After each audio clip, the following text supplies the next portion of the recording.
please hit subscribe and change it to past tense. Hi Speechies, it's Lisa. Welcome back to Speech Fairies. Today I'm going to show you some of my cards that I use. I've had a question from, I think, Language Lover 86 that wanted to know about how I use the cards. I mention the cards a lot when I'm talking about my activities that I'm using. So I thought I would do a video about what kind of cards I like to use. So other videos that I've talked about using my cards are the ones where I use them around a wind-up toy, where I've used them in my hide-and-sides. So there's many videos that I've mentioned it in. I try not to use them. I try to do more naturalistic activities, and that's why I really like the games, because I can work the goal into the game, or the game lends itself to the goal, which is probably easier for me. A quick portable way is to use kind of stimulation cards or stim cards. So these are just some of the ones that I have. I pulled from my action words. This S one was left over from another video that I just did. But I just want to show you that there is a wide variety and suppliers that you can use. Like this one's Carcindosa, which I picked up. That was $6.99 back in the day. I'm not sure how old that is. But they have really nice simple illustrations.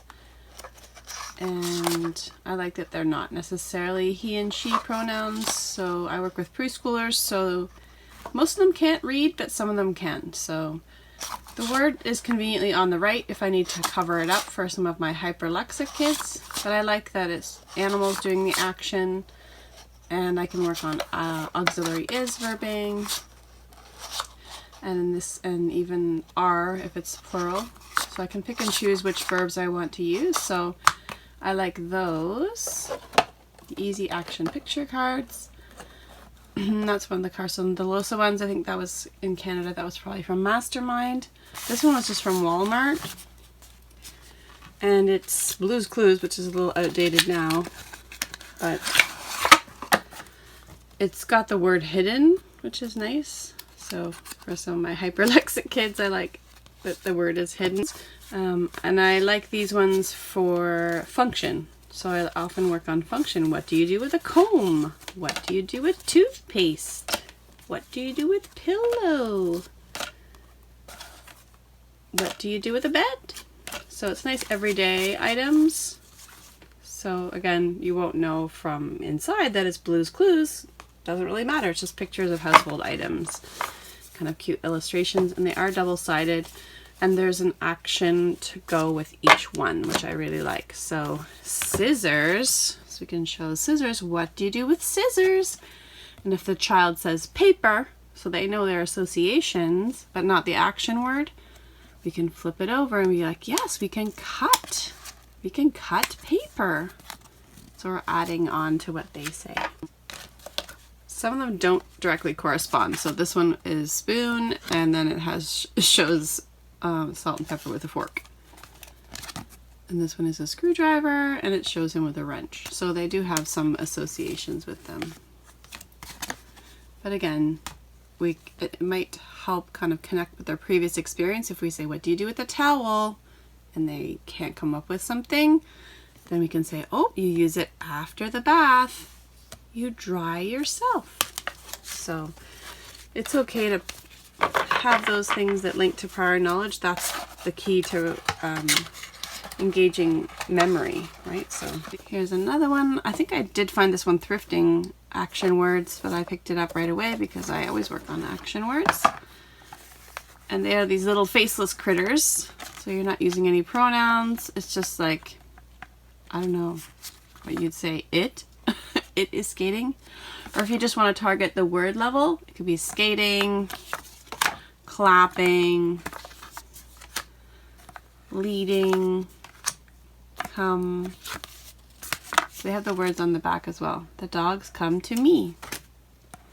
You could also use this for I pronouns, so it's not, because there's no kind of persona to these, like I fly in an airplane, I lift weights, I bake cakes. So again, those are Another cute, those are another cute way to work with those action words. I think oh no, one more and then we'll get to the SuperDuper cards. So these actually came out of a game. I kept the cards and got rid of the game. But these were originally from a game that was a Disney game. Knocking on the door, running, eating a banana. They have really cute pictures. And of course characters that the clients are really interested in. I also like they're like a smaller size, so you can hide them in smaller spaces if you need to. So those are my Mickey Mouse. I can't remember the name of the game, but it was just a thrifted item. So the rest of these cards are from SuperDuper Incorporated, and their website is www.superduperinc.com. There is another SuperDuper. If you just Google SuperDuper, it won't come up, so you have to have the ink on there. There's their website. So a lot of these I haven't opened because we use them at work, but I bought some to keep for myself. So once in a while they have a sale on. You can get a whole bunch of speech and language materials at half price. So that's what I did. But I do use these at work often. This is for the is and are, and it's got some nice sets. So we have the boy is rollerblading, the boys are rollerblading. So when you're working on is versus are, I find these most helpful. Some of them are a little more abstract than others, like the dog is barking and the dogs are barking. They have to understand and have a basic knowledge of dogs to understand what the mouth open and the little lines means that they're barking. The girl is swinging, the girls are swinging, so you get the idea of those. The function matchups. So it'll have an action like, what does she need to turn on the TV? She needs a remote. So you can work on third person singular as well. Or you can show the remote first and say, what do you do with the remote? And if they can't come up with the answer, then you can show them a picture and say, oh, can you guess what you do with the remote? You turn on the TV. So there's lots of great cards there. So what do you do with the chair? You sit on it. The other thing you can do with this is like, what's missing?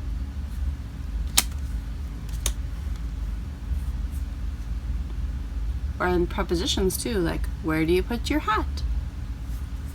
So sometimes you can use the deck for more than one thing. What's missing? She is reading. What's missing? She is missing a book. So it's got lots of nice everyday items. That's the thing about cards. They can't replace everyday items, so if you're at home, you can work on everyday items. And what they do, you can ask and answer questions at home with real life items, which is much more meaningful to a child.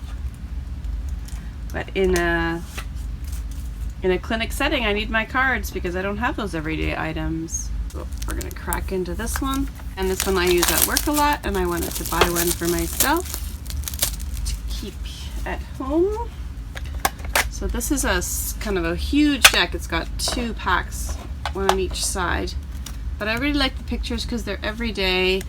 They're showing in kind of glossy photographs some nice action words. So I really like these. Often I'll just choose a set that I want to use. Some easier verbs versus some harder ones. Ones that they're familiar with. Like even this computer is a bit outdated. And the outfits here. But they're very clear, and you can work on lots of action words and pronouns too if you want.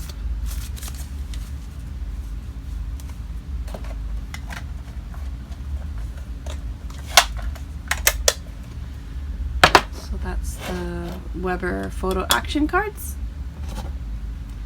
And the last one here is just a fun one I added to my Verb collection. It's called Move Your Body Fun Deck. And it has some nice ones for following directions.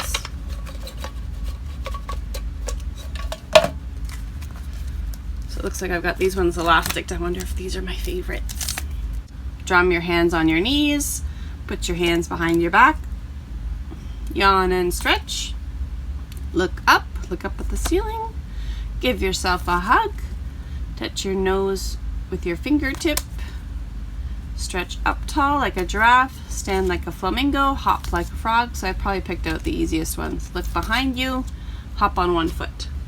So sometimes I use these ones when I'm trying to work on following directions. If a child's having a hard time kind of retaining a two-step direction and they need kind of an intermediary step between a one-step and a two-step, then I will work on with pictures and give them a little bit of a way to remember those two things, and that I'm asking for two things and there's two things that they have to remember to do. I'll maybe put them back in the elastic. So that's it for my action word cards. I'll do another one in this series if everyone likes it. You can follow us on Instagram at Speech Fairies, all one word, and leave us a comment. Don't forget to hit like and subscribe if you want to continue to catch videos like this one. Give us a thumbs up if you want us to keep making videos like this, and hit subscribe if you want to see more. If you hit the little bell icon and change it to all, you will get the notifications from our channel of when we upload a video. I want to thank you all for watching, and we'll see you very soon. Bye for now, everyone.